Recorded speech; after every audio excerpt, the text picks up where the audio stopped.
Hello, everyone. Welcome to Realistic Realtors with Superior Coaching School. I'm Bill, and this is Nick, and welcome to Volume 3 of Success Planning. And one thing that Nick and I try to do, we try to keep it real. It's all about taking action as realtors and implementing your plan to be successful. And we'll provide you today with the steps you can take right away to better yourself and better your business. And Nick, today's lesson, we're discussing our open houses and how to be successful with open houses. Yeah, and you know what, Bill? When regarding open houses, what you'll realize is that you have an old school approach because you've done this a long time. And so realtors that have done this a long time, you're going to flyer your community, you're going to door knock, you're going to farm and let people know in that area by sponsoring events that you have an open house. And then you have a new school approach that I would take that says you're going to put your open houses online, you're going to promote it in Facebook groups, you're going to put it and run some paid advertising to promote your open house. But we know that it takes a blend of both approaches to be successful in today's market. So let's talk more about how to do that. Sure. So I will cover the old school approach because Nick educated me on the new school approach. I was doing a lot of things wrong with open houses. So basically, I get open house. Make sure you put in that MLS like the Monday before, not like the Friday, the day before. So put in your MLS that Monday. Make sure that you distribute flyers in that community for the open house on that upcoming weekend. Please make sure that if you're going to ruin your day with open house, it just doesn't take 2 hours because you're buying cookies and milk and you're getting balloons. And I put balloons out, right, old school. Do it 1 to 4 or 1 to 5. Like, give people opportunity to view the house. You know, when I see these realtors doing 1 to 2, or 1 to 3, I mean, you have an hour or two for open house. Yeah. Mine are always 3 or 4 hours. So I go out there, I put the signs out the night before, I put balloons on the sign, I put in MLS the week before, and I'll flyer the community. Those are steps I take before the open house. Yeah, just to bring up a point, what you said about, if you're going to ruin your day, might as well make it a 4-hour open house. I mean, how many times have I heard about a realtor that said, I did a 2-hour open house, and man, right as I left, I got a phone call saying, hey, is the house still open? Right. And they had to turn right back around. I mean, some people are driving, they're just coming through the neighborhood. Again, you're going to be there an extra hour. Make sure you have things to do during that hour if there's not a lot of foot traffic. If there's a lot of foot traffic, you might, even if you had a 2-hour, 3-hour open house, you might stay an extra half hour. Sure. Because people are still coming in. It's all about how much do you really want it and how successful you're going to be.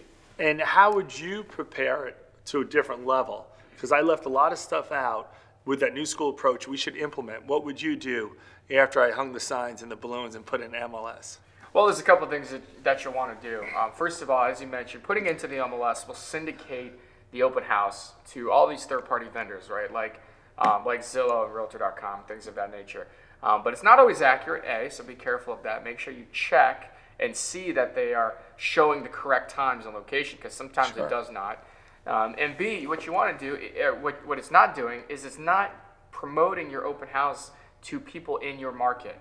Okay, so Zillow and Realtor.com, these third-party sites, are going to promote it, your open house, if somebody is already looking for that house. Okay, but if you have people in your area that might not even know to be looking, right, for that house online, you want to put it in front of them. So the way to do that is to make sure you take a graphic that you're going to create on something like Canva or some marketing centers. We have a marketing center that we use, a marketing tool. And you're going to create graphics, create a video, something to promote your open house. And you're going to put this on the apps like social media like Facebook and Instagram. And you're going to put it into these groups where people are actively looking for homes nearby. And what's key about that, such as local realtor network groups or home for sale groups on Facebook, things of that nature, you're basically putting it organically in front of people that may just stumble upon the open house and are not going to just have to specifically click on it on Zillow. Now, would you do a Facebook Live out in the front yard a week before, the day of? What would you do with that? Yeah, exactly. It's a great point. And so I think that's very important. Taking advantage of going live. You want to preview the home as well. This is another example why you want to have a longer open house. Mm-hmm. Some people are going to see your live video, especially if you share your video again to maybe your neighborhood group. If there's a neighbors group where only neighbors in that community can see what is posted in there. If you post your live video and says, hey, I'm throwing an event, Right. because we want to describe our open houses as an event. So you have to be there. Why? Because look at this. And show them the interior. Show them some of the best features of the home and explain when you're going to be there and what you're doing. And then what that does is it allows you to get traction online in these groups. And now it's going to spread like word of mouth. And again, that's why you want to stay there longer. Oh, actually, I heard about it just today. Somebody told me I should come swing by. We've heard that so many different times. And what you have to realize is that is because you took the time to remember, okay, I put my signs out, I turn on all the lights, I'm here early. Instead of just sitting there on your phone for the next 20 minutes, go live. Right. And don't be afraid to make mistakes either. It makes you more relatable. The more mistakes you make, actually, the more relatable you become. Sure. So we just went over what steps you should take promoting the open house and getting ready for the open house. Now let's look at the day of the open house, right? So we want to make sure we get there half an hour before. Ask your seller to actually partake in it a little bit. Ask them, hey, listen, before you leave, make sure all the lights are on. Can you make sure we have some nice music playing so you don't have to deal with that when you get there? And what I do when I get there, I have a binder there, and in that binder, I have every house for sale in that community, okay? I have a sign-in sheet. When people come in, they can give me all their information. And I have the water and the cookies out, all the fun stuff. But back to the binder. Why do I have a binder with every house for sale in the community? It's pretty simple. If I have a potential buyer come in, his name is Nathan, and Nathan likes the house, but it's not exactly what he's looking for, I'll say, listen, Nathan, do you like the community? Because in this binder, the other 20 houses for sale in this community are right here. Why don't you go through the binder, take a look at it, and if there's a house or two you want to see, why don't you do a drive-by? Because I'm done in 45 minutes, and we can make and schedule an appointment to see that house. Realtors have to remember, that open house is not just there for your seller, it's for you. Every person that comes in is a potential client, and that's our goal, get a potential client and sell a house. So you have to give them options, just not the house that they're in. So one thing you're pointing out is basically don't fall in love with the open house, or with the house that you're showing, right? Because you might be showing someone else's listing even, right? You might be hosting an open house, and you might really want to sell it for the listing agent that's a good friend of yours, for example, Sure. right? But what you need to realize as the agent hosting it, that's not the objective. The objective is every person that comes in there to build a relationship with them, because they 99 times out of 100 will end up buying another house. Yeah, and you know what Nick actually pointed out to me? He's like, Bill, the binder's great, good for the binder, but let's bring it into this century. He's like, bring your laptop, connect to the internet, and all your comps there, have them on your computer, because then we see real good color photos, right? Get people a little more excited than my binder. And that's a lot easier and quicker with a laptop. But I do think it's important, because there's good value in having that binder there, is there not, right? I mean, having something tangible that they can feel and they can look through and flip through as they're walking around. You might even offer to say, hey, go do your drive-by and look at you can take the binder with you and bring it back to me, and then we'll go schedule that appointment. Right, so to do both, right? And Nick will also tell me, Bill, this sign-in sheet is great, but I found also is people fill something out, I get home, I can't read their handwriting. Yeah. If you have the sign-in sheet on your laptop and they come over, type, Hard we're to going to make a see it. mistake. And they're not going to make a mistake. And if the email doesn't work, they did that on purpose. Exactly. Okay. So that's one of the things about the open houses. And we can talk about binders and stuff like that. But I think the next step, Nick, is follow-up, right? Exactly, and I think follow-up is so key, because again, if we're looking at the objective of you hosting open house, you're working with buyers, okay? And that, based on sales statistics, right? We read some statistics from the National Sales Association. So these are all fields of sales. Sure. That say that all of the sales conducted took between 8 to 12. That's 75% of all sales are made between 8 to 12 touches. So that means, and that's for all sales. Yep. So this could be selling anything, Sure. right? Something that you could just buy right away. Your $19.99 deal. This is not a house, which is your most important emotional and financial decision of your life, right? So if for all sales it took at least 8 to 12 touches for them to finally close the deal, why do we as realtors feel that, oh, as soon as someone comes in the open house, our work is done? Right. No, we have to follow up. And Nick, I tell all of my realtors, listen, that night, email them. And if they came to a community called Northstone, and that's where your open house was, I want you to email them every house in their price range. Say it was 300 to 400,000. Say, hey, Nathan, it was great meeting you today. It was a pleasure that we spent some time together, and you looked at my house on 105 Maple. But guess what? There's 10 other houses in the neighborhood that fits your description and price range. Here they are. Give me a call if you want to view any of them. That's Saturday night. Afterwards, guess what? Monday, I follow up with a text. Did you receive those? And Tuesday, I'll follow up with a phone call. People are busy. Do not feel as a realtor that you're bugging them. I rather have people say, hey, listen, I'm just not ready, and stop emailing me, stop texting me, stop calling me. I rather people say, I'm using you because you're so persistent. Yeah. And so many realtors are afraid to be too persistent. Well, that's how you become successful. You want to live and die by it. You want to succeed by it because of your persistence, and you want to lose people because of your persistence. Sure. At least, at the end of the day, you followed up. And I think a key point there, just tying it back to open houses, right? You have your printed list in your binder. You have your list on your laptop. But I think what's important is when you're following up, send those lists. Make sure that that's what's included.